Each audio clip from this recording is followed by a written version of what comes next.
You know, we can tune out this president's rants about chugging bleach, but we can't tune out the fact that we have a lack of protective equipment, that we do not have enough testing, that there is an absence of national leadership. And so I enjoyed hearing...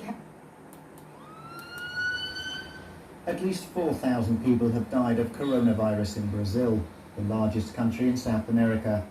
There are 58,000 known infections, but public health experts think that figure could be up to 15 times higher. Health services are starting to struggle to cope with the number of cases. We had no opportunity to transfer my mother-in-law to Delfina Aziz Hospital, which is the reference hospital where she should have been treated. So we kind of stayed here trying somehow to get the proper care. The person who needed to be in intensive care was in a basic health ward where they didn't even have x-rays.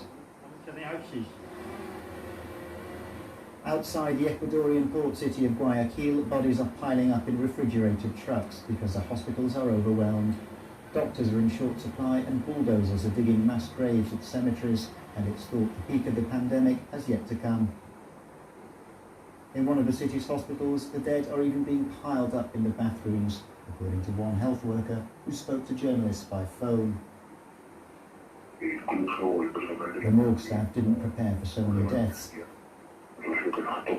So what we've had to do many times is cover them up or store them in some of the building's bathrooms.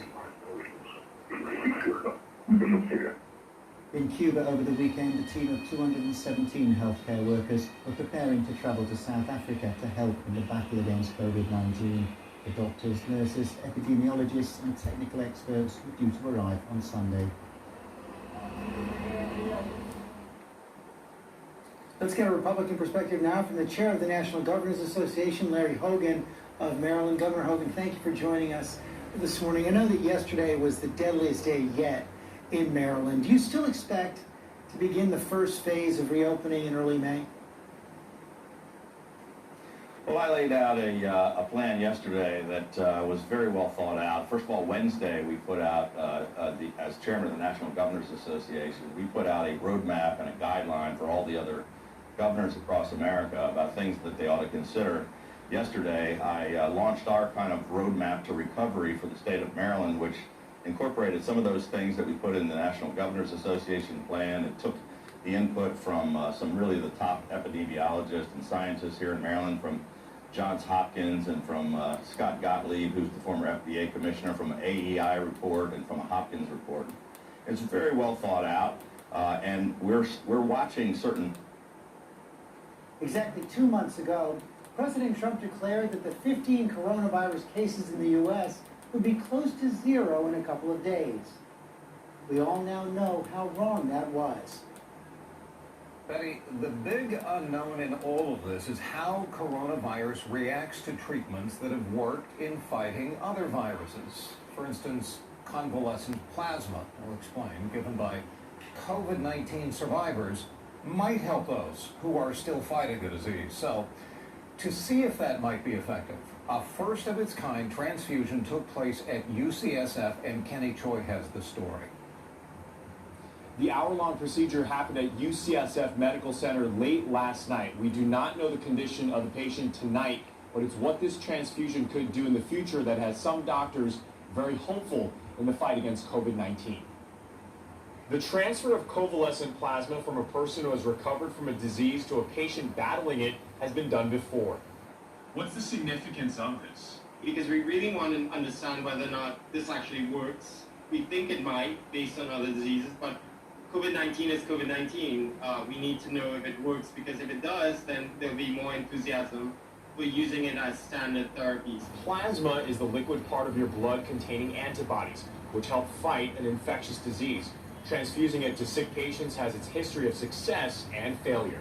There was some evidence that it was a benefit for the SARS epidemic in the early part of the 2000s, and there may have been some benefit also for the swine flu, also known as H1N1, but it did not seem to be effective in treatment of Ebola disease. Dr. Chin Hong and a team of doctors say that there was no matching plasma at the Red Cross or local blood banks until Stanford University Medical Center heard of the need and offered its 1 unit of matching plasma.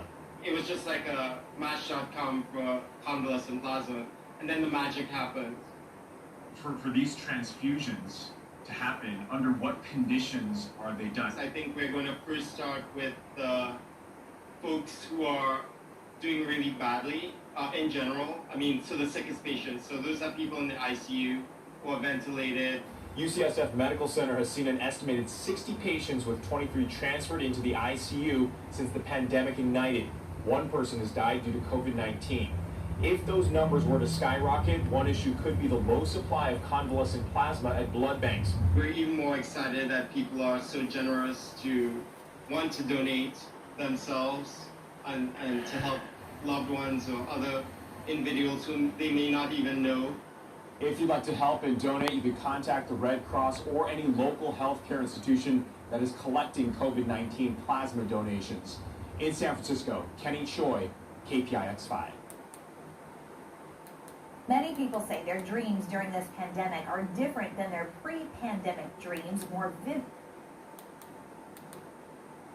A lot of really cool things happening amid this crisis. Music is one of them, providing much needed relief during the pandemic. DJs are hosting social media dance parties, and there are virtual sing-alongs. Yeah, that's my favorite, the Disney sing-alongs. There's a new coronavirus music tradition in Laurel Canyon now. Neighbors playing music together while, of course, apart.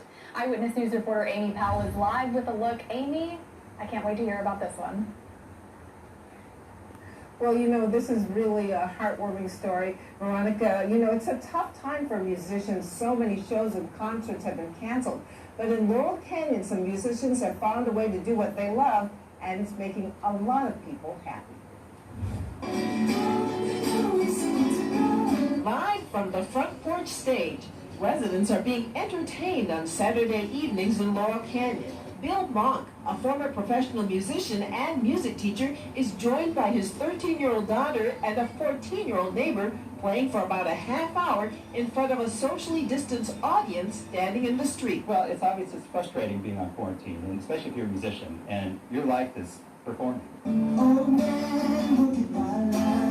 Laurel Canyon has a rich musical history. It's known for being the home of many legendary artists. With concerts and tours shut down because of the coronavirus outbreak, several musicians decided to start performing on their porches every weekend. We're all dying to play, and this is a way to do it in a safe way. And I think that the canyon is all about being together, and since we have to be apart, we're trying to be together but still be apart. Neighborhood residents look forward to the shows. It's such a strange time for all of us, but we're in this beautiful place, and it's just so lovely to come out. Obviously, we've got the best seat in the house.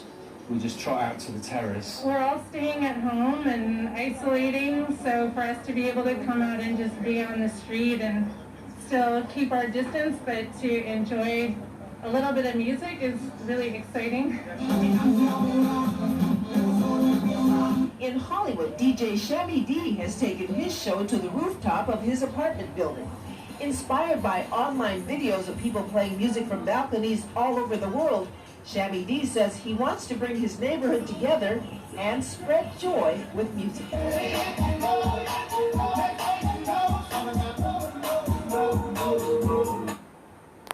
Some musical medicine making a lot of people